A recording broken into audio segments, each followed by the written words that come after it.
그날 밤 서울의 오래된 아파트 거실에서 지은은 떨리는 손으로 휴대폰을 스피커에 연결했다. 할머니의 80세 생신 파티가 막 끝나갈 무렵이었다. 케이크의 달콤한 냄새가 아직 공기 중에 맴돌았지만 지은의 가슴은 얼음처럼 차가웠다. 부모님의 목소리가 스피커에서 흘러나오자 방 안은 고요한 지옥으로 변했다. 넌 우리 집안의 수치야.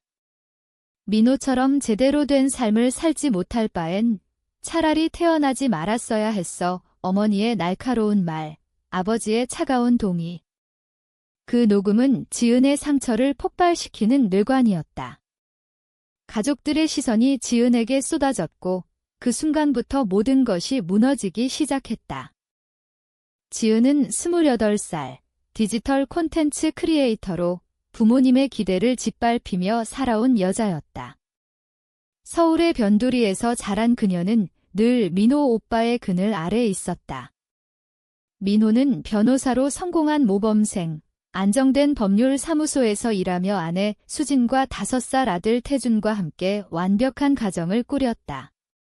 반면 지은의 직업은 부모님 눈에 노름일 뿐이었다. 아버지 성준은 IT 회사 소프트웨어 엔지니어로 안정이 삶의 전부라고 믿었다. 어머니 혜정은 고등학교 교사로 자녀 교육을 인생의 척도로 삼았다. 주말 가족 식사 때마다 성준은 민호의 재판 승리를 칭찬하며 지은을 힐끔 보았다. 진짜 성공이란 이런 거야? 내가 하는 영상 따위는 장난감이지. 혜정은 더 직설적이었다. 언제까지 꿈만 쫓을 거니? 민호처럼 현실을 직시해 그 말들은 지은의 가슴에 조용히 쌓여갔다. 한 번도 대들지 않았다. 한국 사회의 효도라는 무거운 짐이 그녀를 짓눌렀다. 민호는 자신의 세계에 빠져 지은의 고통을 모른 척했다. 수진과 태주는 그저 완벽한 배경처럼 존재할 뿐이었다. 할머니 경옥은 유일한 안식처였다. 퇴직한 도서관 사서인 그녀는 지은의 창의성을 칭찬했다. 내 마음이 담긴 이야기가 진짜 가치야. 이웃이자 가족 친구인 미경 아줌마도 은근히 응원했다. 내 영상 봤어. 정말 감동적이야. 이 사촌 형주는 중립적이었지만 가끔 고개를 끄덕이며 들어주었다. 그 작은 지지들이 지은을 버티게 했다.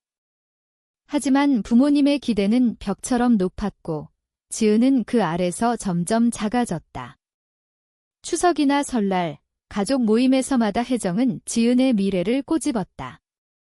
민호처럼 안정된 직업 가져야지. 내가 하는 건 불안정해. 성준의 한숨은 말보다 더 아팠다.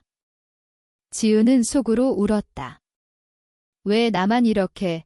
그 상처는 조용히 쌓여 복수라는 씨앗을 키웠다. 할머니 경옥의 80세 생신이 다가오자 지은은 결심했다. 가족 다큐멘터리를 만들어 부모님의 인정을 받겠노라. 그 프로젝트는 단순한 영상이 아니었다. 지은의 상처를 치유하려는 절박한 시도였다. 서울의 카페와 집에서 경옥 할머니와 인터뷰를 시작했다. 할머니의 젊은 시절, 도서관에서의 일상, 가족의 기쁨과 고난. 그 목소리는 지은의 가슴을 녹였다. 미경 아줌마는 오래된 사진을 가져와 옛 추억을 나눴다. 형주는 짧지만 솔직한 에피소드를 더했다. 민호에게 부탁했지만 그는 바빠라며 거절했다.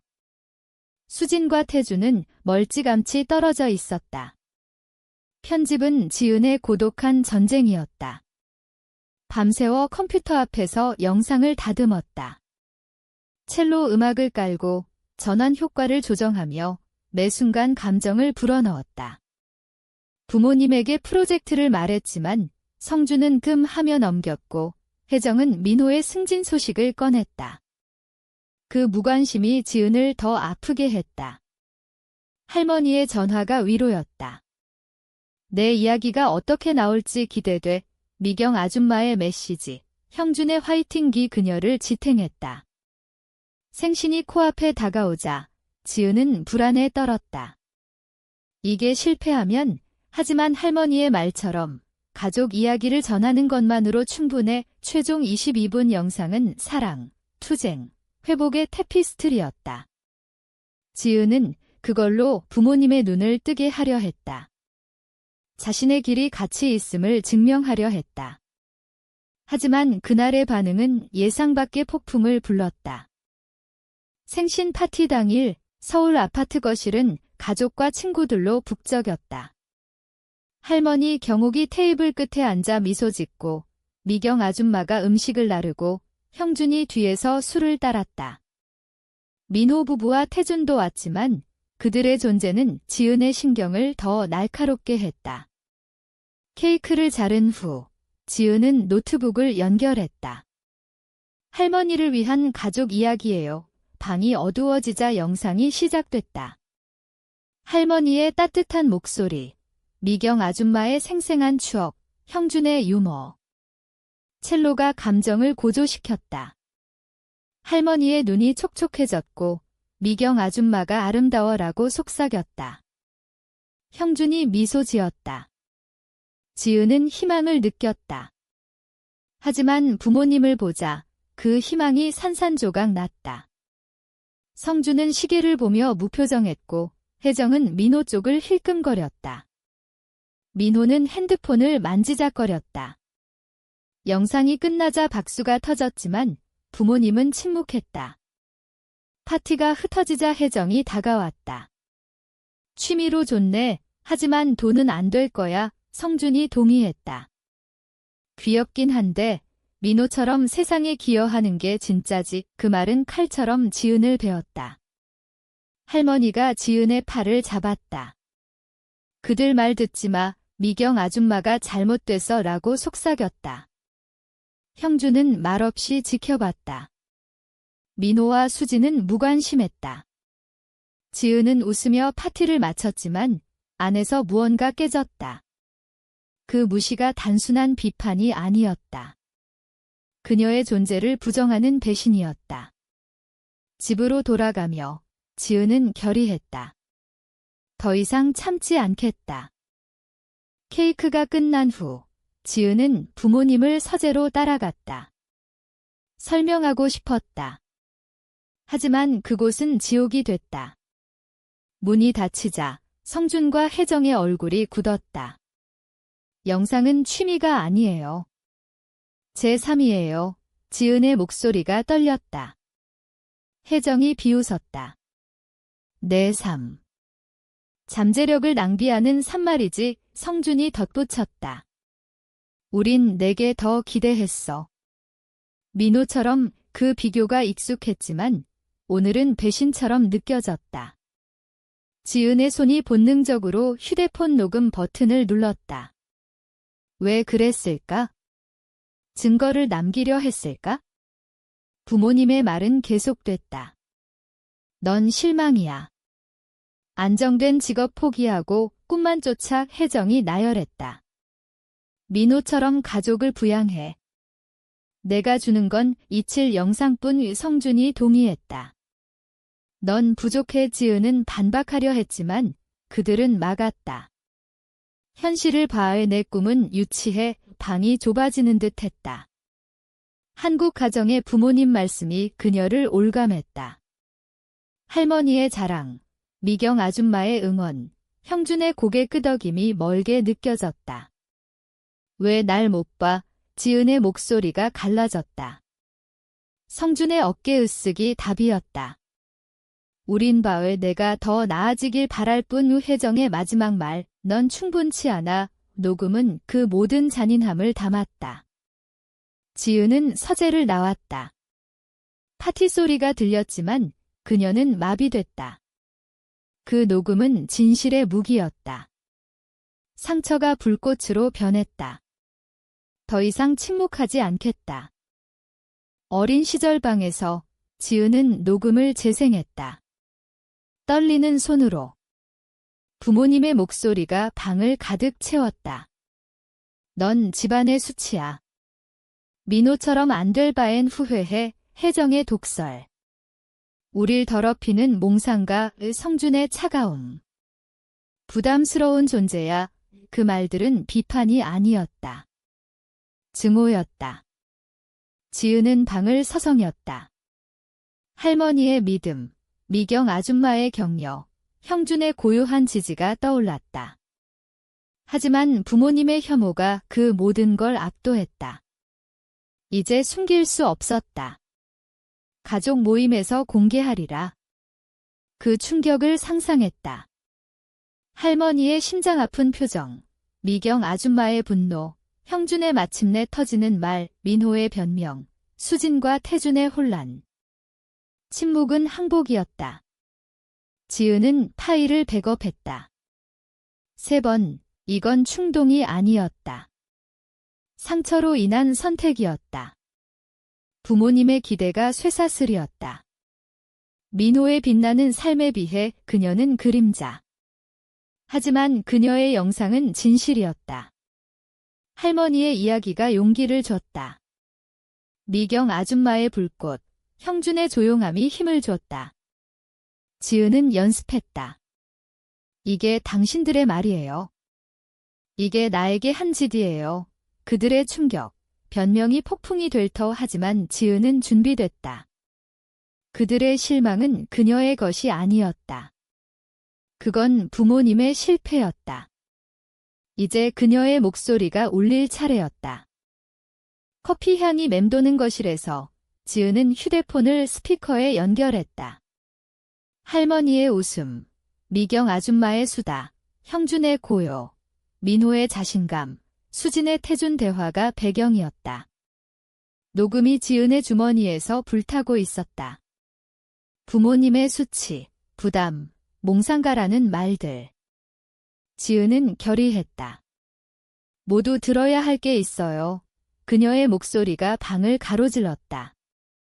방이 조용해졌다. 할머니의 호기심, 미경 아줌마의 주의, 형준의 경계. 민호가 잔을 내려놓고 수진이 태준을 안았다. 부모님은 굳었다. 재생 버튼을 누르자 그들의 목소리가 터졌다. 넌 수치야.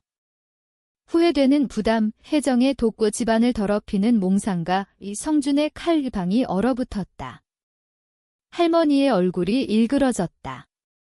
내 딸이 그녀의 목소리가 갈라지며 배신감이 흘렀다. 미경 아줌마의 눈이 타올랐다. 어떻게 그런 말을. 내가 부모냐. 그녀의 분노가 떨렸다. 형준이 앞으로 나섰다. 자신만으로 그녀를 부끄러워하다니. 용서 못해. 그의 목소리가 낮지만 불꽃처럼. 민호의 턱이 굳었고 수진의 얼굴이 창백해졌다. 태준이 왜 지은 누나 화났어? 라고 물었지만 대답은 없었다. 성준이 끼어들었다. 이건 사적인 대화야. 하지만 할머니의 시선이 그를 꿰뚫었다. 사적. 그녀를 평생 모욕한 게 사적이냐? 미경 아줌마가 쏘아붙였다. 민호 성공에 목매며 그녀를 짓밟았어. 그게 부모냐? 형준의 눈이 좁아졌다. 민호만 편애하다니. 그녀를 잃었어. 우리도 잃었어. 가족의 분노가 파도처럼 부모님을 덮쳤다. 혜정이 붉어지며 변명했다.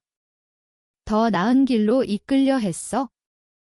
그녀 삶이 낭비잖아. 하지만 그 말은 공허했다. 민호가 침묵을 깼다.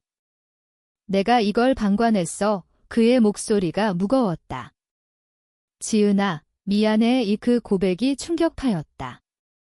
수진의 눈이 부드러워졌지만 그녀는 침묵했다.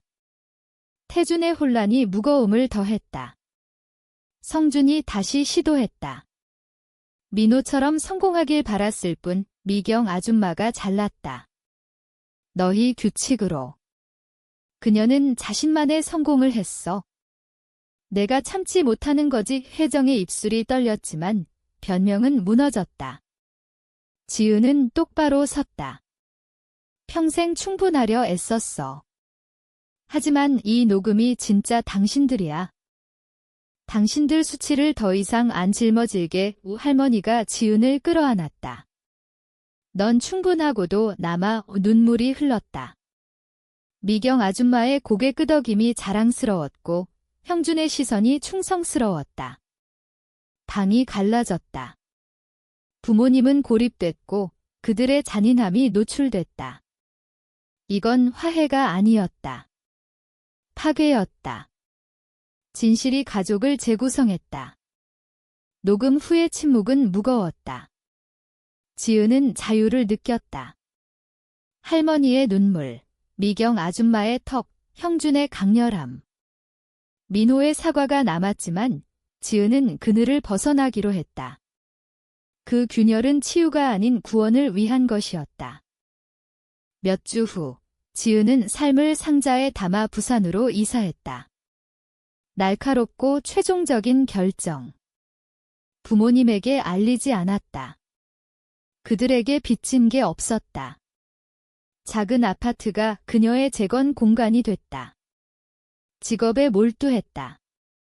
지역 크리에이터들에게 프로젝트를 제안하며 커뮤니티 센터 다큐멘터리를 따냈다.